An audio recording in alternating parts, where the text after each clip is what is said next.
Here we are. Yes, episode 20 21. Yeah, 21. 21.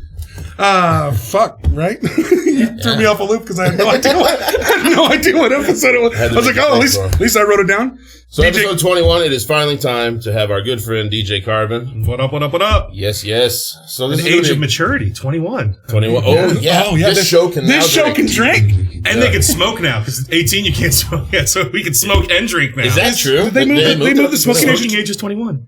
Really? At 18, my stepson just turned 18. At 18, you could vote. That's it. And go to war. And go to war. War and vote. But in Kansas, they issue you a rifle at 18, right? Like you get a rifle, I think you can probably do that. So you're still considered an adult, but you can't smoke and drink? You can shoot rifles. Go to war. Buy hookers probably legally? Maybe. I don't think nobody buys hookers over that age, but... That's not a legally thing. It's not. You're talking so about illegally. But the show can now smoke and drink 21 in. Man, I didn't know they moved the smoking age. I'm kind of like I'm not a huge tobacco fan. Let's be honest. I mean, but like that shit does. I'm honestly for smoking anything. I don't think anybody under the age of 21 should. I think you should. I mean, I started when I was like fucking 15 smoking. So Austin is so anti-smoking, he won't buy you a pack of cigarettes. I won't. Yeah. Like if you go, oh Austin, man, I'm already here. I'm on your way. I'm here. I was literally at the liquor store. Like, I won't get you one. Like, first and foremost, I always buy the wrong fucking pack. Is it the short ones? Is it the tall ones? The fat ones? The skinny ones? Ones with long filters? Short filters? Like, man, fuck all your decisions. I got time for all this. There is like a huge menu. And like when you have never bought cigarettes for yourself in your entire life, that is like standing in the tampon aisle and you got a daughter. That is and I've been there. Wide, narrow, extra. And I've been in those two situations and they felt very similar. So like when you are just lost and I don't like smoking anyway. So like just get your own cigarettes. I came back to you. I was like, John, here's my car. You can drive my car and get cigarettes. But that's on you. If you have a habit, support your own, Daniel. Speaking of habits and supporting your own, please go out, see some live music. We got a graphic for you. And yes, first and foremost, before we run that graphic, I would like to welcome PK Pest Management to as our first advertiser to the podcast. It's a show. It's they gave us some dollars to run some advertising. It's a pest control company that I'm a part of and I'm a partner with. So if you got bugs, get with us. 316-305-7108. We do termites. We do everything under the sun that you need, and I'll always point you in the right direction. On that fly shade you were talking about. Hell, hey, if mention the podcast, I'll give you $20 off the first treatment, and you get to have a podcaster at your house talk shit to you while he kills your bugs. Honestly, I have probably 100 customers that just like my company that are a little lonely, maybe. Yeah. And just like that, I'm there to chat them up. So in the pest control world, you're the escort. Yes, yeah, I'm the fluffer. I'm the fluffer, the escort. I take the calls. I book the whole shooting match. One of my favorite things was introducing you to a friend of mine, and they were like leaning to me real quiet, and they were like, he does know that he's not on a podcast right now. I was like, dude, that's why he's a great host. Honestly, sadly, now that I've got to be a better podcaster, like you get less of me more on the podcast now because I want to let the other person, you for sure, and the guest talk, but like in person. So if we see you in the wild, it's just a more extreme version. Well, it depends on how many Rumpelman shots I've had. All of those.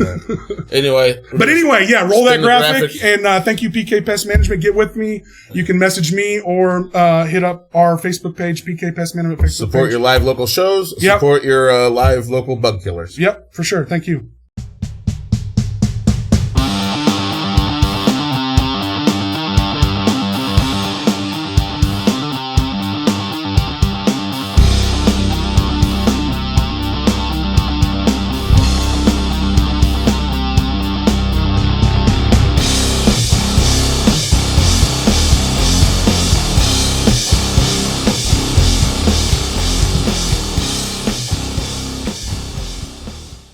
All right, we're back with DJ Carbon. I'm not gonna lie. I always, when people ask, like, explain badly what you do for a living, I like chemically kill animals until they burn to death. Is what I always write. They're like, Jesus. And then you say it's the fucking ants and spiders, and they're like, oh, all right, well, great. Oh yeah, fuck it. Oh yeah, thanks, man. Well, all right, now that we're past all, and hey, look to us real soon. You can use the podcast right now. To find out your local shows. Amp Live is no more, so we're going to try to take over that headspace. Man, we're really going to try. That's a lot of work. It's a lot of work. We got constant bands and Muse and stuff that he's dealing with. I'm running a business trying to do this too, as much as possible. But we would like to be the go-to for that. I think it needs to happen.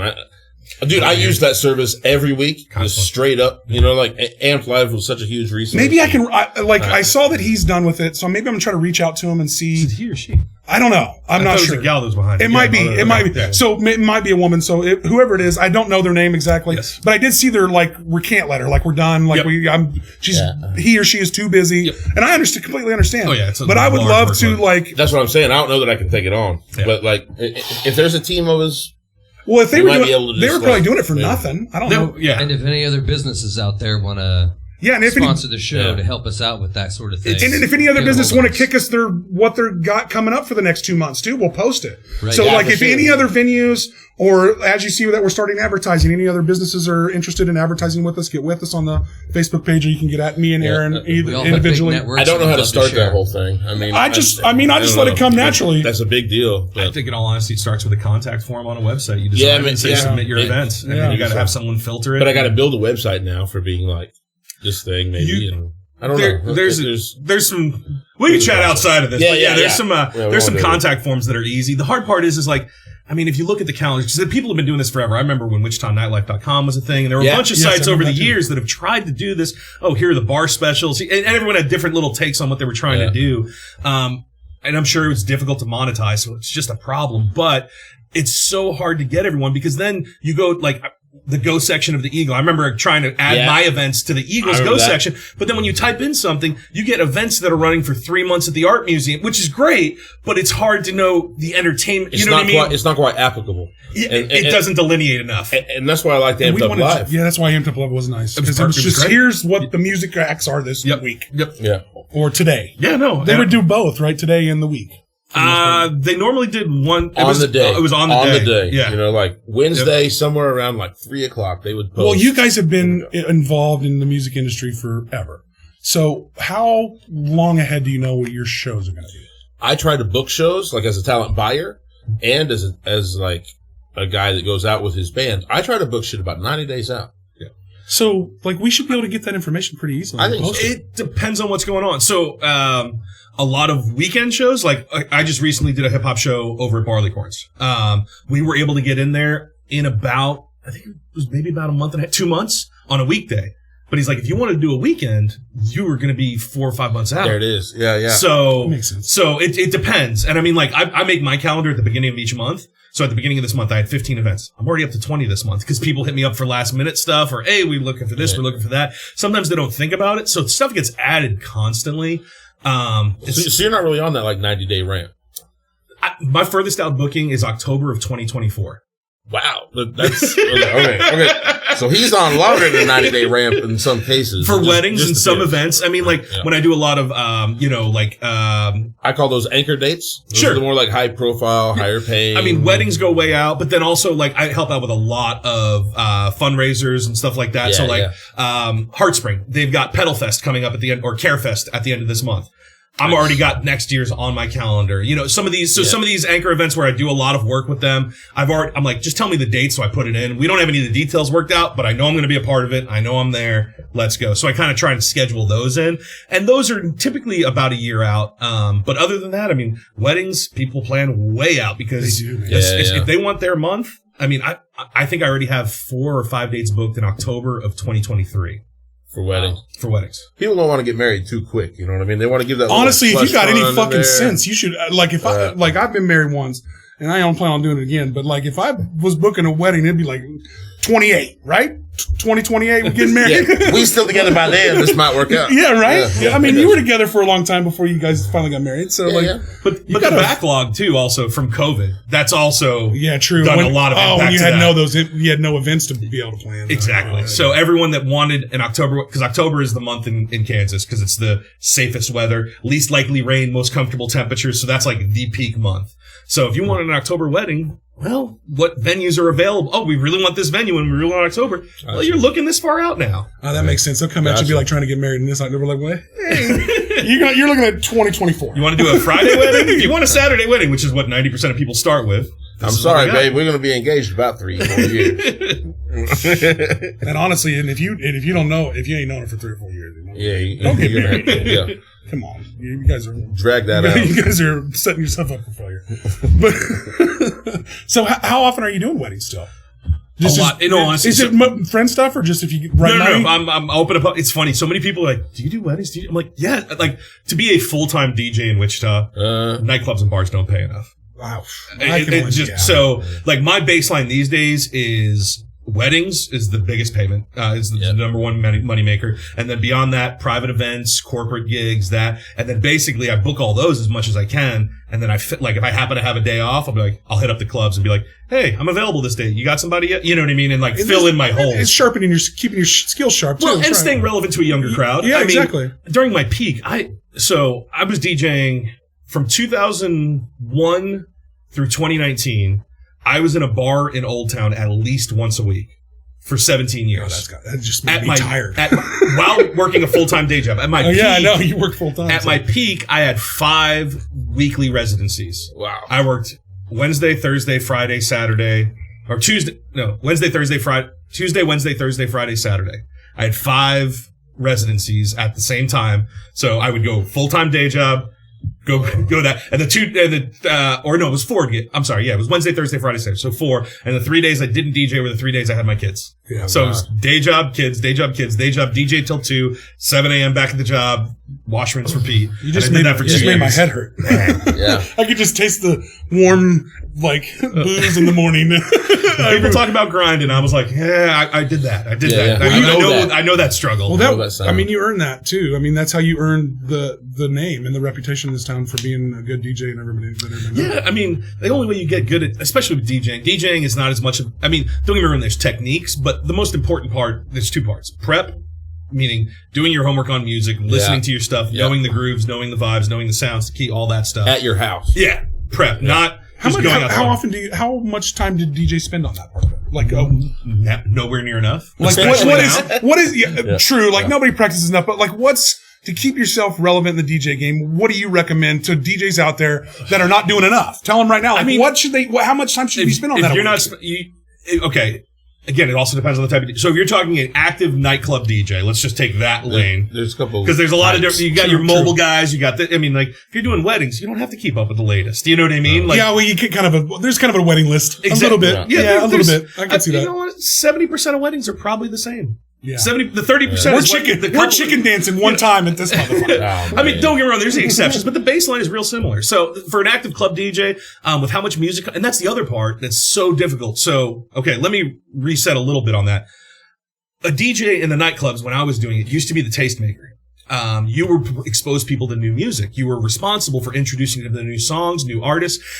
When we were growing up, I liked one song by insert artist. I spent $15 to buy that whole album because I liked the song and I hoped the rest were good. Yeah, you were lucky if you heard 2 on the album. Unless maybe Sam Goody might have had the headphones so I could listen to the whole album preview. Or maybe when Blockbuster Music came out, it was but if it wasn't on the station, you were taking a total crap. So we spent $15 in hopes that we would like a handful of songs. Hopefully. Now everybody spends $15 a month for every CD ever freaking made. Yeah, every album in the world. So to be responsible. I kind of love that, but I love it. But we've devalued it. We have devalued it. I can see how it sucks from a musician's angle. How much music is added to Spotify every day? I don't use Spotify, but I know there's a lot added to Apple. I bet it's in hundrds of thousands of hours. Podcasts and all kinds of shit. Yeah. Shit on. We're adding our shit to Spotify tomorrow morning. So if you look at how people get added and how people get music, it's transitioned so much over the years. I used to be so invested. So in order to DJ, you would normally buy 2 copies of a record. You would have a 12-inch single. So you'd have an instrumental and an acapella. So you'd mix in the instrumental. And then while that was playing, you'd get ready to drop in the vocals version. The beat. Yep. So you would kind of go back and forth with that. So in order to get one song, a 12-inch single was $6. So you'd have to get 2 copies so you could mix it in, then drop it. So it's $12 plus shipping and handling. And you had to hope and pray that it didn't sit on your porch so long that it melted. So in order for me to play the latest hot song, I had to spend $12. 15 probably really after everything. Yeah. I wasn't getting paid enough to go buy all the music that everyone liked. I'm like, and I was a vinyl guy. I mean, CDJs, you could burn the CDs. It was a different thing. Is this before you were using laptops and shit? Yes, yes. This is when I was still on vinyl. So early 2000s. So you had to bring you had to lug around all those crates fucking of records. Yeah. That's how I started. Well, I mean, I remember the first DJs I ever saw would come in carrying like those 3 skinny fucking plastic milk crates. Yeah. That's how you paid your dues. They'd have a dolly usually. Oh, yeah. Well, the smart ones. When I started at the, one of my first residencies in town was the original Finn's Lounge, which is now, it's a marketing building. So it was originally Finn's Lounge, then they moved over to Tori's Pizza, and then they moved over to where XY is now. Oh, yeah. But the original was this little split level bar. It was this original split level bar. And I remember Greg, the owner, I'm like, I just want to do what I like because I don't want to spend money on music that I don't. And he gave me a day. I started playing. They're like, oh, this is awesome. I was doing a lot of like live mashups on vinyl and this and that. People were like, this is different. This is cool. And it was just a great little spot. And, but yeah, I mean, lugging crates of records. But every time I got those records, so not only did I know how to mix it, but I knew every groove and breakdown and drum hit. Right. And so I'd studied that music. And now with a lot of music, even music that I'm playing, I don't know anything past the chorus. Like, I'm like, mix in, first verse, chorus, next. I'm like, I'm not invested in the music, let alone the people that are asking for these songs. I mean, the ongoing joke right now is watching you guys get requests. Is Bad Bunny. So Bad Bunny is hands down globally the largest request. I get phone Bad Bunny, and I'm like, is this a song? I don't even know the song. I don't even know the song either, man. I don't even know the he's an artist. Oh, okay. He's a Latin artist, reggaeton. I don't know this artist. Yeah, school us on Bad Bunny. We don't know shit. So Bad Bunny is probably the largest, one of the largest global artists in the world right now. Okay. We're in the fucking dark. Not long ago, he had his own McDonald's meal. You know what I mean? Like, he was on that level. Are you old? Oh, yeah. Well, yeah, but like, I usually know some shit, but like, it's not hip hop. I usually don't know. But, so Bad Bunny, biggest artist, but people will hold up Bad Bunny. I'm like, I'm playing Bad Bunny right now. You just don't, I'm like, you don't even know. You don't know the catalog. Name 2 Bad Bunny songs, and they can't. We're not even, Spanish and that's what's funny, too. we're not even like hitting them with like, name 5 AC/DC songs. This is a current fucking artist. You guys have no idea. That you're asking for. Yeah. I don't even worry if you're wearing the shirt. Like, just, come on. If you ask me for it, what song do you want to hear? I don't know. Like, name a song. I don't know. Just please play some. So, but yeah, but like I said, so everyone is, where I was initially going with that is it's so easy to have your own taste and flavor that is independent. So it's becoming very hard for a DJ to get a group of people on the same page because everyone has become so divided in the niche of stuff because they have a curated playlist that's updated weekly for their specific subgenre. That how do you get them all to universally get down? Yeah, popular music has expanded. It's not that easy just to throw the pop out. It's no longer popular music. Yeah, I mean, everyone's, and especially with, there's also a whole thing I could go on about the decline of nightclub. Even before COVID, nightclub attendance was going down. Nightclubs across the world Why do you think that was happening? Social media. Really? If you look at the younger generation today, and they've become so comfortable finding dates on an app, they don't socializing on an app, they don't know how to meet a stranger. They don't know how to just go sit at the bar and hang out. And just jump into conversation. That's my superpower. Yes. and it's more and more of a superpower. If you have the ability to do that, it's great because a lot of people, I recently DJ'd a 21st birthday party. They went over the top. I mean, spared no expense. Was it full light, full sounds? A private venue. Venue. So the decor, the lights, the sound, everything was top shelf. I mean, like, it looked like a Vegas nightclub. And I couldn't get the kids to look up from their phones. I'm looking around. I'm like, what am I doing wrong? Like, I'm looking at the staff, everyone's working the event. It's like, man, you're killing it. And I'm like, I could play like a meme-worthy TikTok song and they go up to a TikTok dance and then they go back to looking at their phones or post what they just shared. Even on the dance floor and shit? Yeah, they weren't on the dance floor unless they hear that song and then they come out and do 2 minutes. 30 minutes. Seconds worth of fucking dancing and go back. So we have now clipped dancing for the young people into 30-second TikToks. Yes. So that play a little Baby Shark. So that video world has transcribed into the physical world. And if we're 30 and then back to this. But the crazy part is like some of those segments are like where they have their routine is like 2 minutes into the song. And if you play the 2 minutes leading in, they don't know what to do. And then the part comes on, they realize it's what it is, and they're like, oh, that's almost like miss their cue. Flash mob. That's almost like You Got What I Need by Biz Markie. Yeah, Biz Markie. Like most people don't know. Opening verse, like what the fuck song is that? And then Oh Baby You. Oh yeah. Or what's that? Sweet Caroline is like that too for some few people. Not for me, this is not for me, but I know every word of it. Well, I know bass line. I'm in. Yeah, I know both them songs real well, but for a lot of people, they're like, oh, sweet. Yeah, that's my cue. Yeah. They just go, bop, bop. but that's hilarious to see that in a physical to portray itself in a dance. It's really materialized, and like I said, so the DJ's job is a lot harder these days. Well, I mean, it's hard to create an audience, and especially when I think it's up to venues, especially those that employ DJs, to define what their niche is. And true, like let me know what I'm getting into here. Right, but most of the places, and I struggle with this, a lot of venues, no one's really carved out their niche, and they always rotate their DJs, so it's hard to know what's going on in a certain spot. But there's some that don't do it as much, but a lot of these DJs are also like, they're just literally playing songs, popular songs. They're not mixing anything up.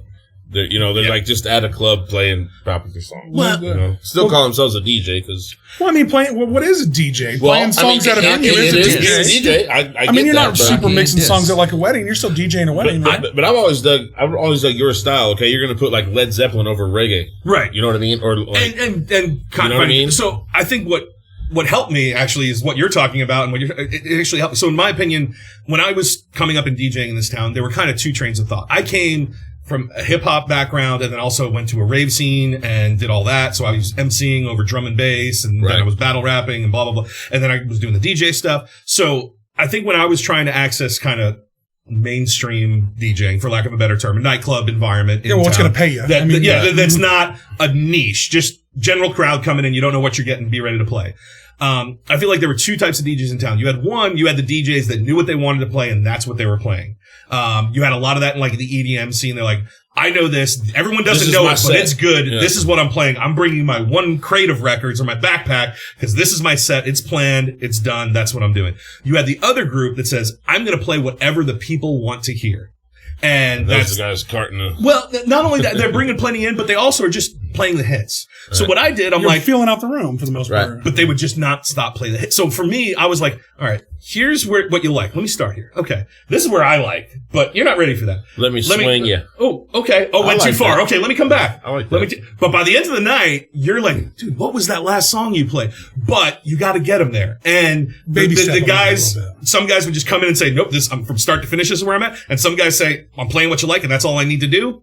And not enough people explored the middle, and that was kind of like my strong suit. I'm like, I want to get you there, but I'm not mad at pop. I like pop. It's pop music for music. Make the experience, though. Like put these people on the edge of their comfortability. Yes, exactly. I like and that. See how far. I like that a lot. And I'm like, when I did a radio show with Cash Hollister, and he was like, oh, here comes the curveball within the mix. He's like, I would always throw in a mix, and then all of a sudden he's like, oh, he's playing Metallica, and then there's Christina Aguilera over curveball. Like, so he would always like, hey, special shout out to DJ Cumberbund.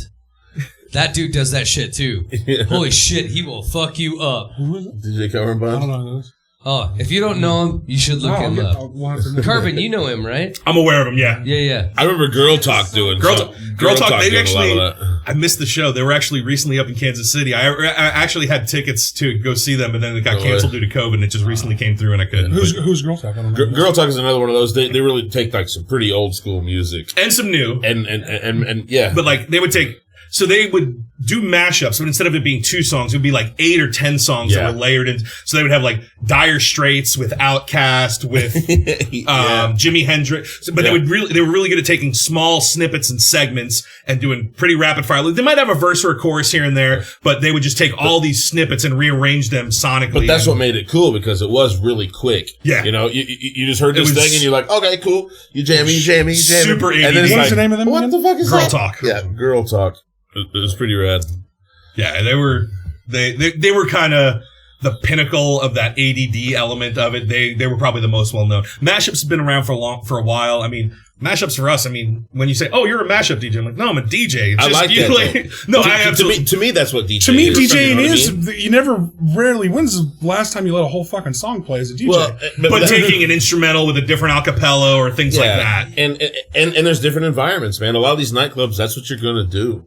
Yeah. You're just going to play the fucking tune, the dance tune that they want to hear. And before it ends, you start the next one. And I've gotten booked at some spots where I'm like, I don't know why you booked me here. Because the crowd is very much a first beat to last beat type of a crowd. Yeah. And then it's really all about sound selection and picking the right tracks. And when you do it right, I think it's masterful. I have too much AD. I'm an ADD DJ. Well, honestly, I think you guys all are. Like most of us. Yeah, I mean, because you know, like when you listen to lots of music or you play lots of music, you know the good parts in all the songs. Sure. So you're like, here's this. Yep. You're trying to like drop. Here's this part. Like, nugget. Yeah, here you go. Boom. But there's certain. So one of the things I do adult skate. We do that over at Carousel. Yeah, so it's every Friday. My daughter hates that shit because she's not an adult yet, and she likes to skate on Friday night. They got to get out there. They like, close early. Yeah, they got to leave at like 8 o'clock. It is legit. I've Get her a fake ID. It's awesome. She's 5'9", and the girl with the bitch don't need a fake ID. She's so tall already. Also, if you want to exercise, it will kick your ass. Yeah.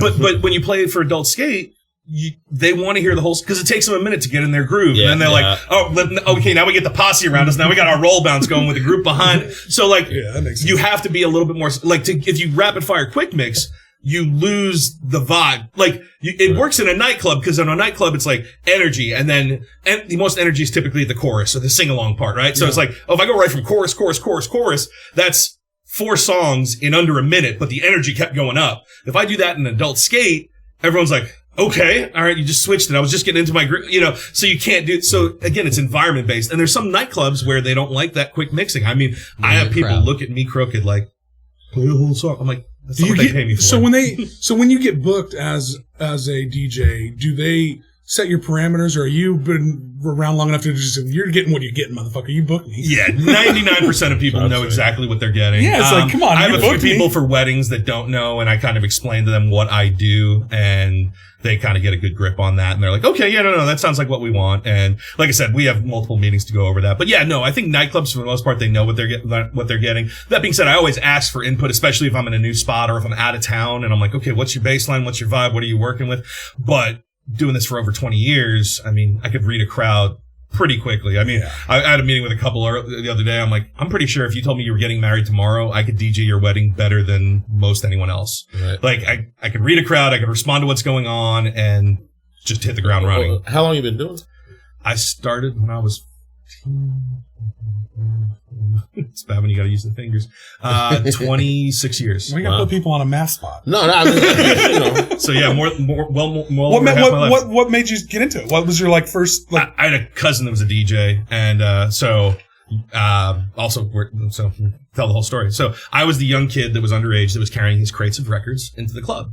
Wasn't supposed to be there, but I would hang out. And carrying some shit, they let you get away with stuff. Kind of. And then everyone just kind of ignored me. You had some of the staff. So I was 14 years old doing this, and you had some staff that would refill. Oh, here's a refill on your Shirley Temple. Then you had some guys that would sneak me a beer. You know what I mean? Like, hey, you're 14. I was a degenerate. That's fine. But yeah. So fuck, I was drinking beer at 14.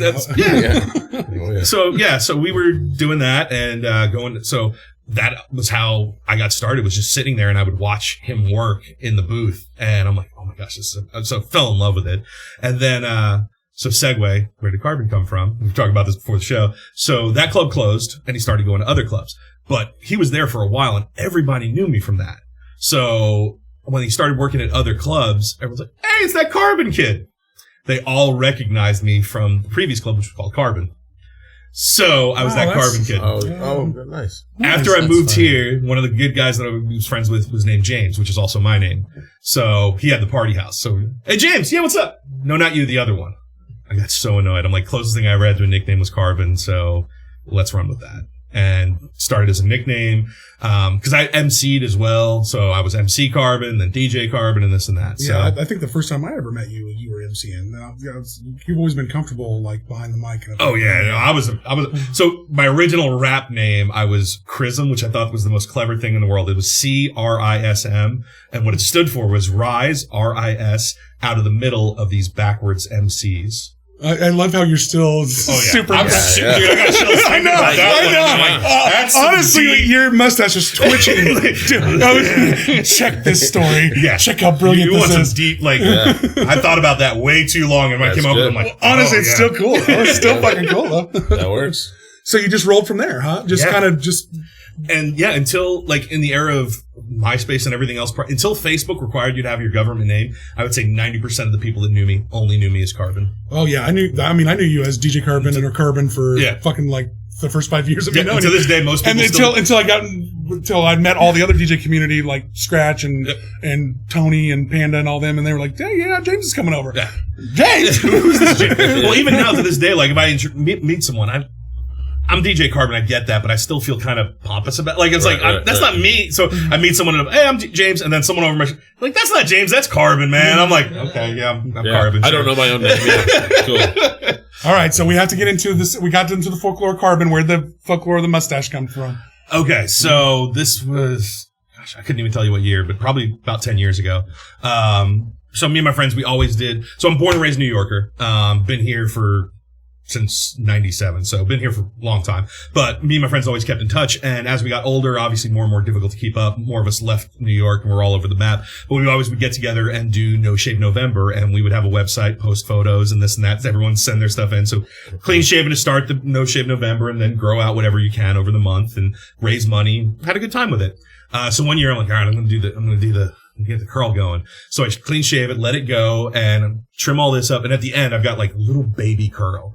And, I'm like, okay. And people were commenting like, okay, it's kind of not bad. And I'm like, it's kind of terrible too. Like it was just so small and it just gets in your way when you're eating. Oh, yeah. Like, you know, I mean, dude, I know when mine gets there, it's like you especially when you wake up in the morning, it's all in your fucking mouth. There's an octopus that died on your upper lip. There's some beards are not all they're cracked up to be. So, after that, so I was getting ready to shave and then Justin J. Scratch was getting married.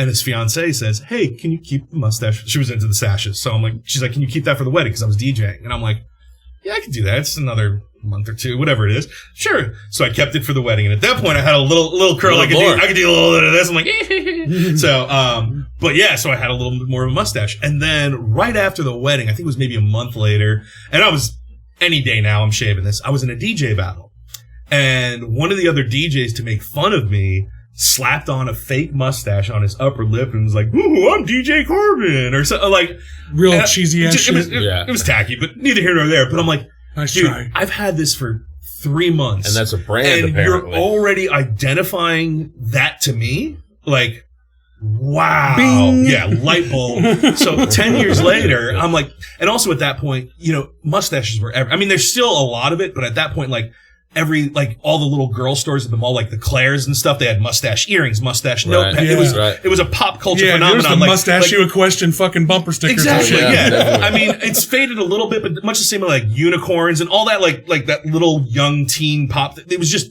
present. It was everywhere. 100%. So I'm like, I might run with. So I started running with it, and then it just. And to this day, everyone's like, DJ Carbon, who? Mustache. Oh yeah, that guy. So it's literally the best marketing and branding I could do. And I'm a huge marketing and branding guy. I've had 5 or 6 different logos designed for me. I mean, like I'm one of the few DJs I know that regularly schedules photo shoots just to get updated content, and content is everything, especially it's getting more and more that way. Yeah. But I actually actively invest. I mean, I will send money to people. Actually, it's funny. The logo that everyone knows for, shout out to Troy. He designed my logo forever, probably 10 years ago. Just a couple of years ago, I DJ'd his wedding and I'm like, I think you got the better half of this deal because you would have charged me maybe $200 and you don't want to know what I'm charging for a wedding these days. But 8 years later, cashed in and did his wedding for it. But like my original Hulk logo he designed, and it's my favorite logo to this day. And, that's so good. But yeah, he killed that one. Well, take notes if you're wanting to know how to promote. I mean, this guy is worth watching on social media. I take notes from him. Yeah, you did a speaking thing at our entertainment town hall. Yes. About a lot of people don't know that you are on the board for Muse here. Yes. Correct? Yep. So you guys get to work together quite a bit. Yep. How's that going? It's good. It's, in all honesty, for me, I'm like, I don't know where I fit it. So this is my first foray into that type of a role. I think you should, quickly before you get too much into this, I think this is great for you. I know you're a busy fucking guy, but like, community shit and stuff for you is like a fucking home run for you. No, I think you'd be fucking I love being a part of it. I love help. Like, in all honesty, I still don't know my active day-to-day responsibility, but I feel like I'm a part of the team. I feel like I'm an advisor on business side of things and could solicit input that might be in a different role, but I don't know. I'm just doing what feels right. And what's funny about the whole project is really that sentiment kind of carries through. You know, there's a couple people on the board that have done this before, but for the most part, like, This is all breaking ground. Well, I think that's what makes this a good project. We're not getting the same, not rehashing the same. We're not getting the same old fucking people to do this shit. I think that the jaded community can just stay jaded while we reinvent some shit. Yeah. You know what I mean? Yeah. We want the positive people in here, man. Yeah. And you two are a great part. I'm glad that you guys are working together on this. I mean, it's honestly great to see. It's very new still. Yep. And like he says, we're just kind of creating our way. Every month, we have monthly board meetings. And at the end of every month, there's just so much new shit that happened in the month. It's like, I can't imagine where it's going to go. Yeah, and I just, like I said, just try to help with input and be like, all right, hey, have you guys thought of this? Oh, we were talking about that. And some of that doesn't quite come up in the board meetings, but I just feel like I have a place on the team, even if it's not necessarily in those board meetings, but just insights and just good business practices that over the years of stuff and trying to be public facing, trying to get support and those types of things. I mean, we've both been doing it in different lanes for so long now, but it's like, let me bounce ideas off you. So it's just fun to be a sounding board and be able to help out. Yeah, it really is. I think it's fucking awesome. I think the whole thing about Muse is not really like trying to drive that ship so much as it is to make space for other leaders to come in and join the team. Yeah. You know what I mean? And kind of let it drive itself. I like how you guys are letting this flow. If we all just kind of like let that influence happen organically and be prepared to handle that from a place of strength, then I think I think it's going to work. Yeah. You know what I mean? I think there's enough energy in this town, especially. I mean, I truly feel like Wichita is, I've heard it said a couple times, but we're in a renaissance right now when it comes to the arts. I mean, I feel like we're bubbling up, especially post-COVID coming out. There's all this pent-up energy that I feel is flowing. After the plague comes the renaissance. Exactly. So, I mean, this is where we are, and I feel like we have enough people in enough places with enough energy from the ground, from the grunts on the ground all the way to the top. Everyone's kind of peaking, and we have so much freaking God-given talent in this town. It is obscene. I think there's always been a lot of talent here, so I don't think it's necessarily that there's more people into the arts, but I think more people are serious about it. Like, this is the year. I'm going to get this shit done because I'm sick of not doing it. I think if we can take the ego out of a lot of people's personal projects. I think if we can take the ego out of a lot of people's personal projects, that will naturally come together just from places of strength. You know what I mean? And I've been a part of more shows lately where it's like, that's exactly it. That's what we have a team, to do. we all ships rise, man. All ships rise. Yeah, dude, I say it all the time, dude. Rising tides raises all fucking boats, man. Like, and the more collaborative and the more, like, even if it's not something you're fucking into, man, like, the more shit you support and don't throw shade on, at least, if you don't. Can you just, like, even if you don't like it, can you just avoid the shade part of it? You got your own thing, and that's awesome. Yeah, exactly. You can say nothing nice, don't say nothing at all. Well, I mean, if you got a really great clip of something shitty, maybe throw it out there, because negative energy does help every once in a while. It might be funny. Like a good Karen explosion does help every once in a while.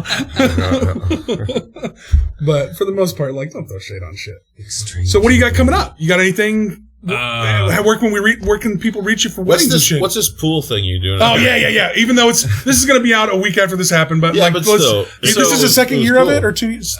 Second time. It's the second one this year. I did it just before COVID as well. Oh, that's right. I thought there was one.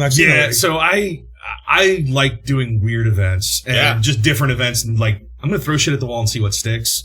So going back before COVID, I threw an event called BYOP, Bring Your Own Pool. I ended up buying a bunch of inflatable pools, setting them up, but then invited people to bring their own pool, and we would air it and fill it and hang out and have a day party. Because I want to do pool parties, but no public pools want to allow alcohol, and no private pools want to open to public. I'm like, how can I do this? How can I? And I used to DJ a lot of apartment complexes, so a lot of private ones and this and that, and they're always a great time. But I'm like, I want to open a public one. So how can I do this? So I did it.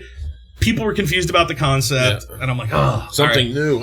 And then, well, I mean, do I need to bring my own pool, or do I have to have one? You never know. So, I mean, you sit in my pool, might have a little pee in it. You might want to bring your own. So we're doing it again Sunday. I was going to go and actively pursue some sponsorships just to offset some of the costs. And so at the end of the year, I ended up going out and buying a bunch of pools. So I now own probably 15 inflatable pools. Like, they could fit, like, each one could fit like 4 of me. You wait till like winter season. You waited till winter started. I'm like, when they're on clearance? How clearance? And I went up to the academy. I'm like, I'll take all these for this much. Okay. All right, there you go. Hey, bring them to our fundraiser October 1st. Just set them up. Depending on weather. Let's see what weather looks like. Yeah, well, October 1st, it might be a little rough, but we'll see. But yeah, actually, I can't. I've got a wedding I'm going up to Colorado for. Nice. Yes. So everybody crashed that wedding. Yeah, we'll give you a date and everything at the end. But so you show up at the pool, you kick it, you DJ the whole time. So, yeah, I've got me and a handful of friends. So the intent is just to be a laid back summer vibe, Sunday fun day, noon to 8, just hang out, do something different. Where are you doing it? At Wave. At Wave. Because they've got the granite up back, so it's perfect. So we can set up, true. and then we put everything on a tarp, and then at the end of the day, we dump it, and then we're good to go. Oh, that's Load it all up. So it's just a unique idea. I've always thrived on so back in the day, I always used to do a lot of like high-end fundraisers, like $200 tickets, but all drinks included. You know what I mean? Right. Like, it was always like Zubilee type shit. Exactly. Yeah. I've done Zubilee for like 7 or 8 years. But yeah, like those type of events. I've seen you there before. Yeah. So always a good time. But I'm like, man, some people, like, and I love when you get dressed up, there's something different. Like, there's an air about it. Yeah, when you're like, suited and booted, it's more fun. When you're even just getting ready. I mean, I remember growing up, when they go into nightclubs, when I used to have to get dressed, like, there was a certain energy about even getting ready to go to the club, you know? And I missed that. So I asked, Abode venue. Gosh, I missed them already. But, Abode, downtown that used to be right across from Nancy's. It's in that design district. Yeah. So it's basically 3 blocks east of Douglas and Washington, right there on Douglas on the north side of the street. They used to do all kinds of shows there. It was originally a furniture store, and then they opened as a venue, and now they've closed. But I had a great working relationship with them. Whenever they needed something like, can you open this show? Can you do that? Can you help with this? I was all in all the time. So I went to the venue, and I'm like, listen, I like to put on some events, but I can't afford to pay an arm and a leg for these things. So let's see what we could work out in a working arrangement. So I said, what do you have booked in the next month or two on Fridays and Saturdays? Like, well, we got this Friday open. I'm like, tell you what, you're not going to book that. It's 6 weeks out. You're not going to get someone in here that's going to pay X amount of dollars. I'm like, tell you what, can I get that night? And I'm going to get we're going to bring in, because they also did furniture rentals. I'm like, let's set up some furniture, have it look real nice and plush in here. We did all white leather everywhere. I'm going to bring in a videographer. I'm going to have a photographer. Your venue is going to look different than it normally does. I'm going to do all the lighting, all this. And you're a venue's dream. Yeah. And, well, but I'm like, and if you don't make enough money at the bar, we'll set these numbers and parameters, and then I'll pay you. And then so we come in, and I'm like, all right, I'm going to do it like a 7 to 1 a.m. So basically from 7 to 8, we did a cocktail hour. I basically reached out to Care to Dance in a lot of the ballroom studios, and I said, free tickets. I'm playing your music from 7 to 8. I wasn't even mixing. I was just actively playing their songs. I'm like, if you have songs you want on that playlist, let me know. So they come out there. There's West Coast Swing. There's Bachata. There's so all the ballroom dances, and it would just be a couple songs of each. So they're out there. They get a chance to show off. First off, they get all dressed up. Yeah. They look good. Yeah, you're tossing them a softball. And they have advertising. So everyone else that comes just for the party is like, I look good. They look good. I'm not a dancer, but on this opening hour, I got eye candy because I'm watching the show. Yeah. And then they're inviting these people to dance. So they're recruiting. The bar looks great. Like, it was just a win all the way. And I would and dress code strictly enforced. No jeans, no sneakers. So most everyone was coming up suited, booted, little black dresses, all that. And it worked. And I charged, I think it was like maybe 15 in advance and 20 at the door. And I had a dress code strictly enforced at the door. A lot of people are like, my sneakers cost $300. I'm like, I don't care. They're sneakers. We're not doing this. We're not fashion police. We're just going to say these are the rules. You know what I mean? Exactly. So I did it once, and they're like, when can you do the next one? I'm like, I don't want to book up a night of yours. And we literally, for about 3 or 4 years, just once every quarter, I'd be like, what do you got open in the next 2 months? And that way I wouldn't hurt their booking business. Right.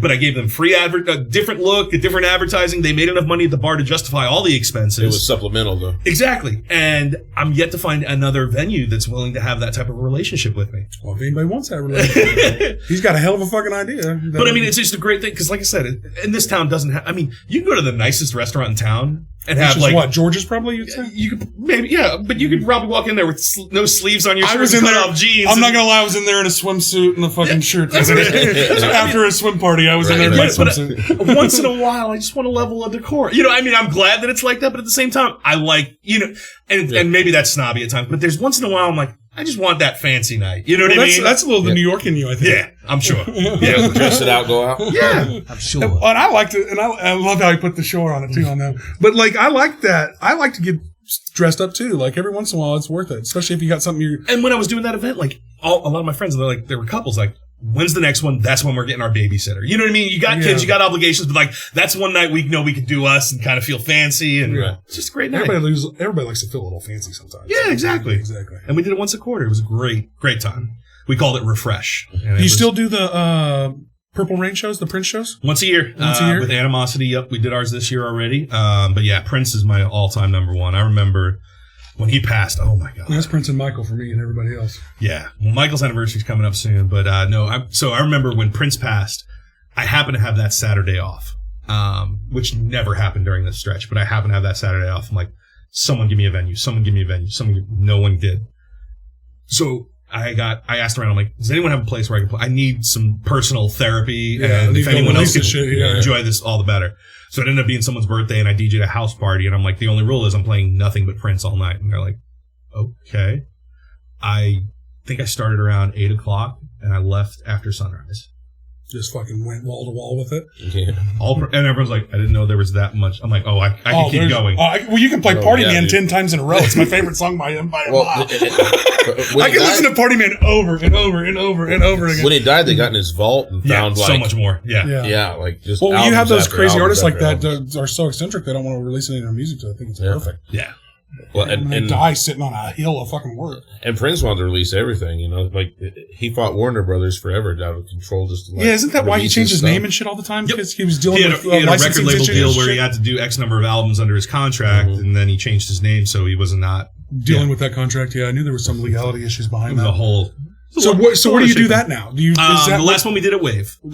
We did it at Brickyard once. That's what I thought. That's where I've been to. I think the last two have been at Wave. It's been a while since I've been to one, but I think the one I went to was at Brickyard. Yeah, I think that might have been either the first or second. Because I think the first one, that happened during Riverfest time. Yeah, because I remember you telling me about it. Because how I remember getting there was you were doing the DJ area at Riverfest. Right. Yeah. Right there off the river. You had that at Ackerman's backyard. Yeah, that was fucking cool. Yeah. They had that whole you guys were just mixing all damn day long. There was a little beer garden there. Yeah. You could just fucking come kick it on the statues with bring your kids and shit. It was really what's fucking Ackerman's backyard? That's the area that's just west or just east of the bridge, south of Douglas. Mm-hmm. You know where that water fountain used to be? They got that little island. So basically behind Century 2. Between the bridge and the Hyatt, kind of that little walkway behind where the main stage is. Yeah, so the island that used to be there is Ackerman's Island. That's why I wondered. Yeah. Oh, okay. Yeah. There was an island? Yeah, what's funny, that ties it together from what Joe Stump was talking about, which is the rock show?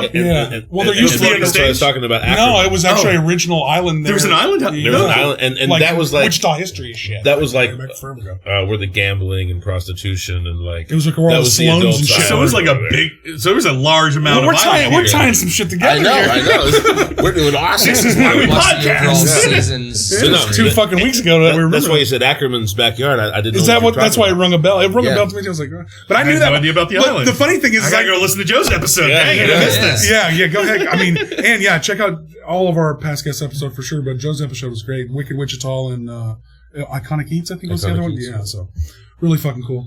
So yeah, that's how I heard about it. That's actually the first year that I went. We were there kicking it in that area.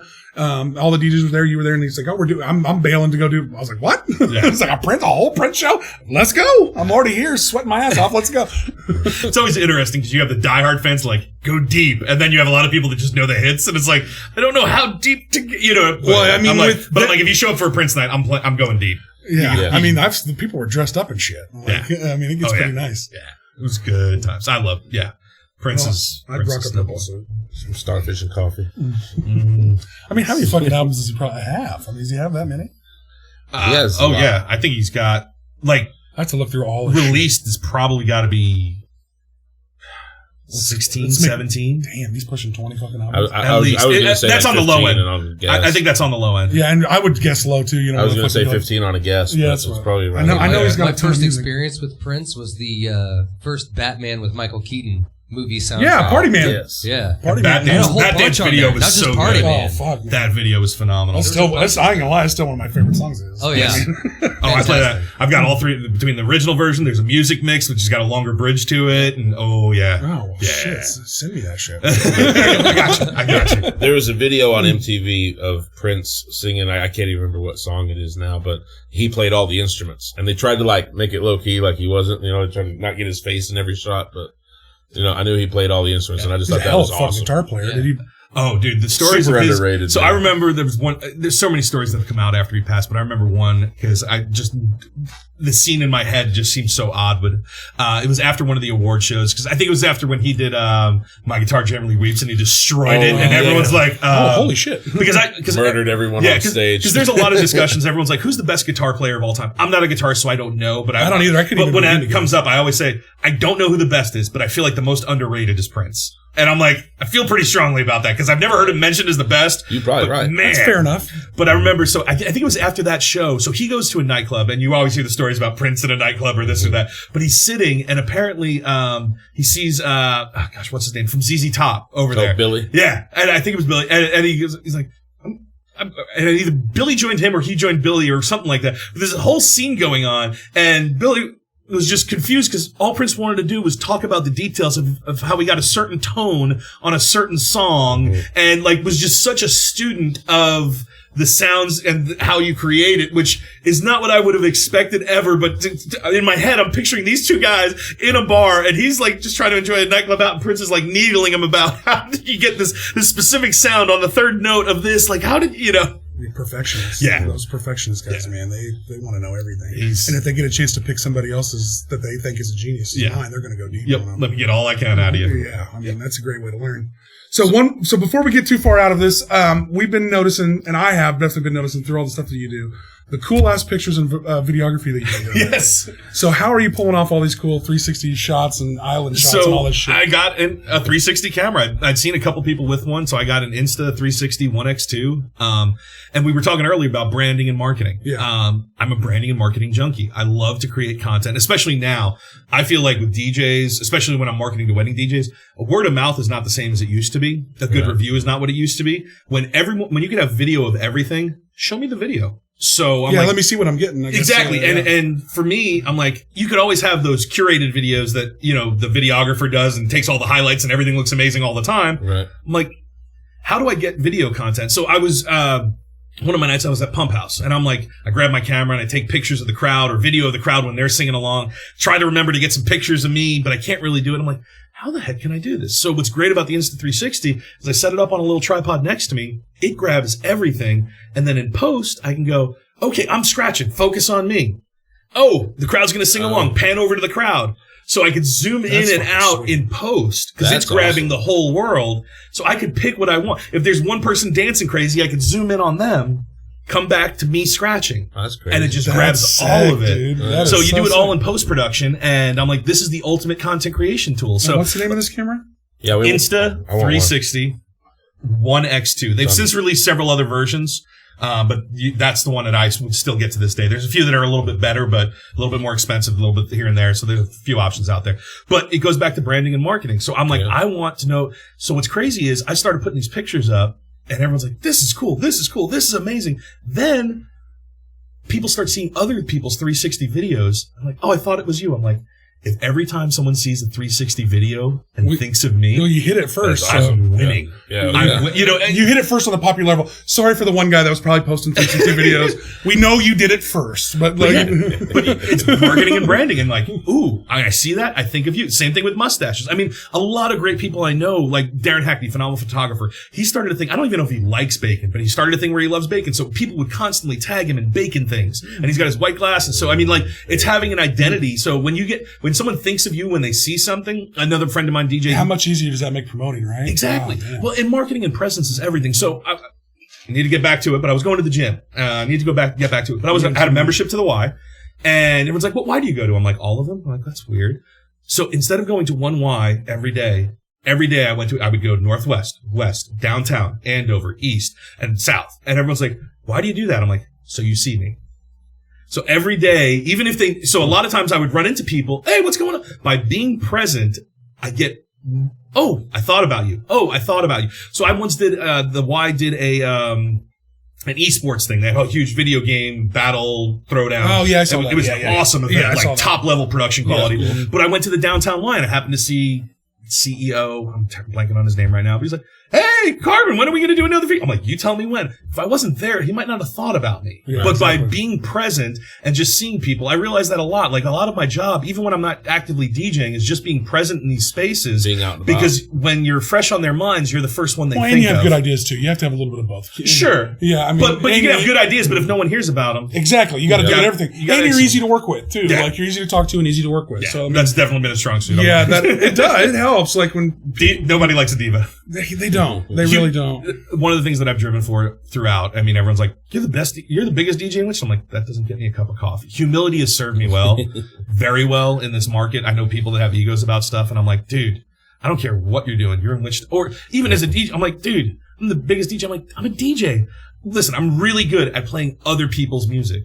But that's what I'm doing. They create. Do I get unique stuff? And I'm not saying DJing isn't an art and an instrument all its own, but I still give a lot more credence to the creation. Just to stay in your lane. I mean, but some people have. I'm like, dude, I'm not doing this, they're doing that. So it's just humility has been the best thing. Like, don't get me wrong, if I'm in a battle, I'm going to beat my chest. I'm like, I will kill you, I will destroy you on murder. But then I step off stage and we're all love. Yeah, but if it's a DJ competition, then you get to be that way. Yeah, it's a different thing. But no, humility has literally been one of the things that I think has served me so well in this market. If you have an ego, I don't get the upside.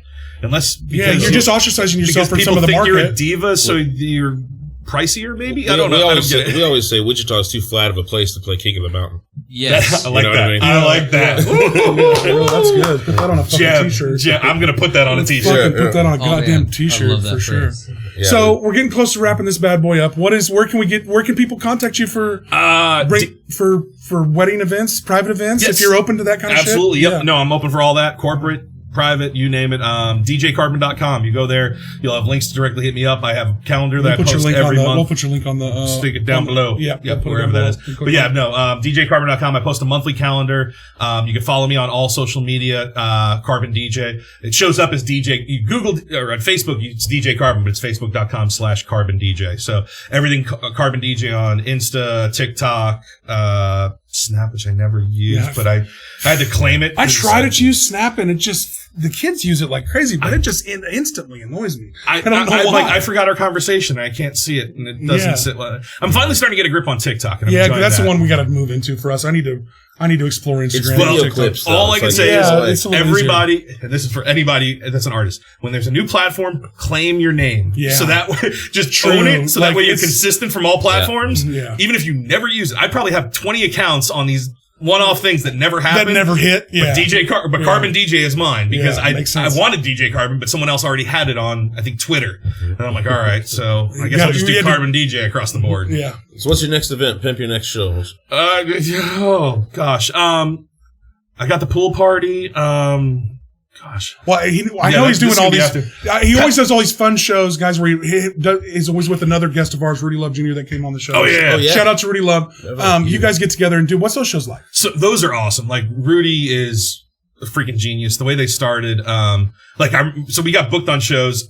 Gosh, how much time do we have? We got time. No rush. So we used to get booked on shows together, and like they'd show up with the whole band. It was Marquis and Flex and all that, and they would just be. So I'd open the show, and as they're sound checking, I'm just keep on mixing, and next thing I know, they're like, "All right, you guys ready?" So I just keep on playing, and then all of a sudden, like I'll throw in an acapella, and then DJ would throw a bass line under it, and Marquis starts drumming. So we start just jamming and just off the cuff, awesome. Like I'm scratching and then they're going and it was just crazy. And like, dude, that was better than either of our sets when we just kind of went off and it was so well received. And then from there, we just started to build that. And so I've never gotten down with musicians because everyone's like, "Oh, you should be in our band," because they always wanted a heavy band with a DJ to scratch. Like Limp Bizkit came in. Yeah. So I'm like, I don't want to. Like, I can make money on my own. I don't want to do that and like and be a part of it. Well, it's nice when you get to run your own project. Yes, and I'm like rehearsals, obligations. That's a lot of effort when I could make more doing my own thing.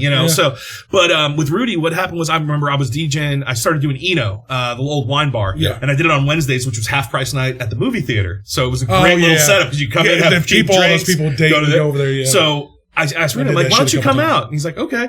He's like, you want me to bring keys and a mic? I'm like, just the keys if you want to bring the mic. But he would just bring his keys and I would DJ, and he loved it because it was practice for him because he could just hear my songs and start jamming. I had practice because then I had to be much more aware of mixing my songs in key so he could follow. That's cool. But like his improv, like I would play a song like I never noticed that because it's one bar in and he's already in the pocket adding. I'm like, how? Like, it was just instant. And, so we just started to get down and then we started doing more and more shows together. I helped a lot before his father's passing with, some of the tribute shows because I was playing a lot of Rudy Sr.'s music and this and that. But yeah, no, so those shows, we did Brickyard all last summer. We just did a show at Brickyard. I think we're going to look at some venues and try and get some more on a semi-regular basis.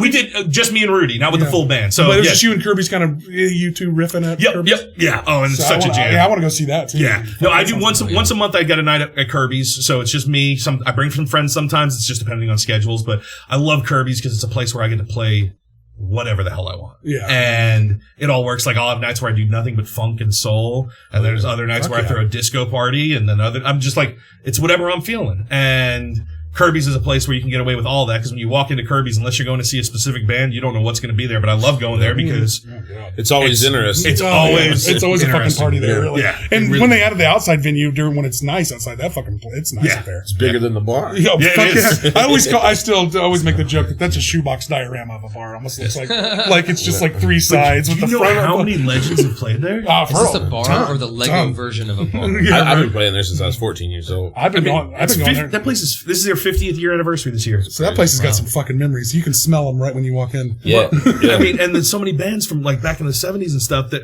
they were just coming across the country and they just needed a spot to make some extra cash on their way. So they were just getting to refill on gas and do a show. Yeah, it's freaking pretty badass. Yeah. So yeah, check out everything DJ Carbon at carbondj.com. DJCarbon.com, but then on all social media, on all platforms. It's the other way. Yeah. It's the other way. Yeah. I got the website, but the rest of them. All right. Check out his website. Check out everything. Hey, man, thanks for doing this. I appreciate it. Appreciate it, man. I appreciate that. Check us out on YouTube. Like and subscribe. Smash those buttons. Smash those buttons for us and share and share and share. We love you. Episode 21 in the wraps. Roll that music.